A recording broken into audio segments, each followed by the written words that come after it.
Hello, everybody, and welcome to this special edition of the OCNJ Local, your podcast for everything happening here in America's greatest family resort.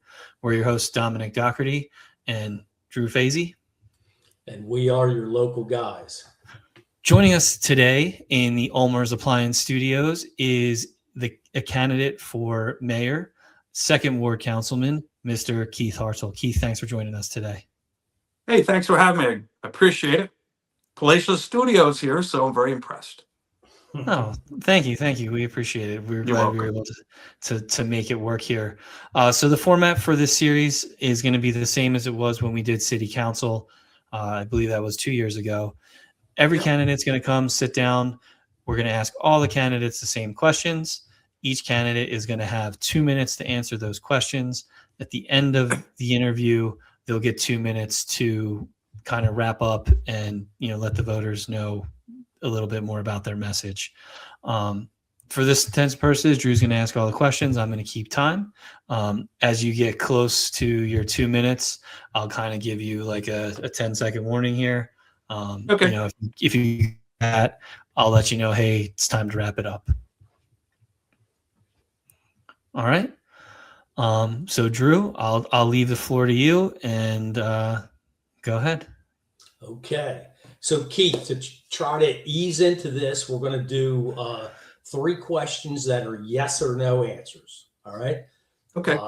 The first, should the city implement a resident-only parking permit system for the downtown streets during the summer? No. Number 2, jitney service across the 9th Street Bridge. No. Number 3, some residents and visitors think that Ocean City is losing a competitive opportunity to places like Summers Point and Margate by not offering alcohol consumption at publicly accessed restaurants. So BYOB in Ocean City? No. Okay. They were easy, right? Yeah. Yes. All right. So now we have 6 of our main questions. All right, we'll start with the city's 2026 to 2030 capital plan proposes over $42 million in projects for the next 2 years alone, including flood mitigation, the new airport terminal, and pickleball expansions. If a recession or a decrease in state grant funding occurs, how will you prioritize these projects if a recession or a decrease in state grant funding? Well, the capital plan's very well planned out, and it kind of takes care of those types of things going forward because our financial people do such a good job at that. But I think what you'd have to do then is you have to look at wants and needs. And I think we have to continue with the flood mitigation programs that we have because that's a quality of life issue. If we have to slow down a project that's not necessarily a need or a want, like an airport terminal, I'd hate to do that. But if we put it off for another year, that would probably be a good thing. And what was the third one you said, please? Pickleball expansion. Expansions. I'll tell you what, I'll do everything in my power to keep that going because our seniors love it. And it really draws a lot of people here. So I think it has a bigger benefit by getting people here on the island, which will also help us with the economy if we're having some kind of recession. It's just so popular and they love it so much. Okay, sounds good. Question number 2, year-round commercial vitality. Our downtown is thriving, but we still see a ghost town effect from November to March. Some residents have suggested offering tax incentives or rebates for businesses that commit to staying open at least 5 days a week year-round and until a later time of day, say 6 or 7 p.m. Would you support using municipal funds to subsidize year-round business operations, or should the market dictate when shops open and close? Well, in downtown, November and December are great. And we do so much to bring people in. So your January and February is always going to be a little bit slower. That's just something that happens. The merchants are used to it. My whole thing is, as both a second ward councilman and as the mayor, is to go into shops and convince them why they should stay open. I had a thing called Evenings on Asbury. I was having a hard time people keeping open at night. I went door to door, explained it, and I also took pictures of people sitting outside of closed stores saying, look, there's people down here and you're not open. So I think the approach first is a common sense approach by asking people to stay open more often and then showing them proof that if they do, they'll do more business. Okay. Question number 3, juvenile behavior and boardwalk safety. The backpack rules and the 11 o'clock curfew for minors have helped, but boardwalk business owners still report issues with large groups of teens during peak summer weekends. Given the state's strict laws on how police can interact with juveniles, what is your plan moving forward to keep the boardwalk safe and family friendly without turning the island into a police state that scares away younger tourists?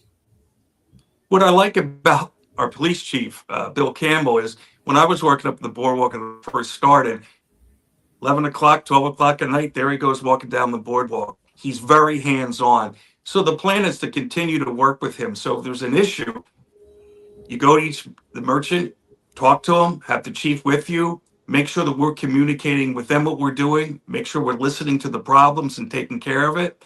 And I also like the collaborative approach of calling other towns and saying, hey, are you having this problem? What are you doing about it? So I think get the information, work with the chief, and then talk to other folks about it and get a good collaborative plan together that works for everybody involved. Okay. Question number 4, beach replenishment. Ocean City and Strathmere recently took the rare step of declaring local states of emergency due to severe erosion that it has left some North End homes vulnerable. If federal money doesn't hit Ocean City's bank account by May 1st, is the city prepared to spend its own money to truck in sand, and how might that impact the 2026 or 2027 tax rate? Well, we had this happen before back in the Prill administration, and we moved forward. We went back to the state, tried to renegotiate with the state. We have to keep the beaches open. It's the lifeblood. It's what we have. It's why people come along with the boardwalk, and obviously the downtown, a little partial of that too. But we'd have to move forward and do whatever we could to do so. Look at the finances, and if we have to relax one or two other things, we'd have to take a look at that. But we'd have to keep going and find a way to do that. It's imperative. Okay. Question number 5, 600 Boardwalk. If there was a project presented by the owner of 600 Boardwalk that included public space, amusements, retail, ample parking, and a hotel with a number of stories that was considered a compromise from the original concept presented, could you support such a project? All of it sounds really, really good. I would have to know the total details, but yes, compromise is definitely the way to go. My feeling is it has to have boardwalk activity in the front like we have today, zoned properly. And then in the back, any kind of hotel space that's back there, we need to match the neighborhood much better. And so there's other hotels and other area condos and that type of thing. We'll be able to take a total look at the height and make sure that everything matches and blends into the neighborhood. And yes, compromise would be the way to go. A little bit more detail on that, but yes, compromise is the way to go. Okay. And final question, Keith. Leadership. For the first time in recent history, voters have 3 options for mayor with experience in local government. What is the one specific thing about your leadership style that sets you apart from the other 2 candidates? Well, I'm a front porch living room guy. I'm constantly out talking to people about what they want and what they need. And I think as the leader, what you want to do is set that tone. You want to set the tone to keep our quality of life where it needs to be, at the same time represent our culture, our tradition, and our values. And that's what I bring to the table. Then you set a plan up, and you get your folks to buy into that plan. And the best way to do that is through a strategic planning operation, which you bring in people and you help you actually design the plan, put together 4 goals, make sure that those goals are maintained and successful. And the goals must be obtainable and they must be measurable. So I go off a strict management scheduling of how to set goals, how to obtain goals, and how to measure goals. And that's what leadership is all about. Okay. Awesome. Well, Great. Yeah. No. Again, normally, if you listen to the podcast, Drew and I are back and forth and giving comment. We're, keeping a neutral bias here through all this. Unbiased. Unbiased. Sorry. Thanks for correcting me there, Drew. I appreciate it. Hey, you invent your own words. It's okay. I do it myself. So takes one to know one. We're good on this. Yeah. No. So Keith, we appreciate you being on. This will be your 2 minutes to talk to the voters, let them know, how you feel, what your message is, and and whatever else you'd like to tell the voters. Drew, you are saving my ass today. Thank you. I appreciate it. I haven't had enough coffee. Watch the language now. Well, thanks so much for having me on, because I think communication with both you guys and the voters is the best way to go. And again, that's my issue. That's my job, is to get out and talk to the people. But let's face it, this is home to so many of us. And the common theme I get from everybody is they just love it here.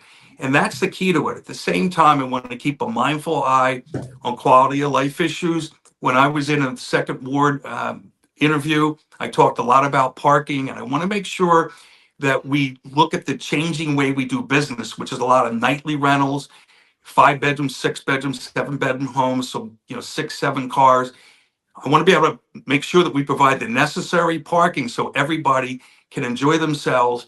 And that's a quality of life issue, both for the people visiting. Make no mistake about it, we are a tourist town, that they have a place to park and enjoy themselves. And the whole neighborhood is able to function together, because after all, we'll live together in the summer with the people who come and visit, and we appreciate they're here. But also, we want to make sure it's a great home for us and for them. So my whole thing is quality of life, and the other thing is communication. I will bring that Zoom to our meetings, no question about it, so more people can participate, because after all, they don't always have the ability to come to the council meeting when they want to.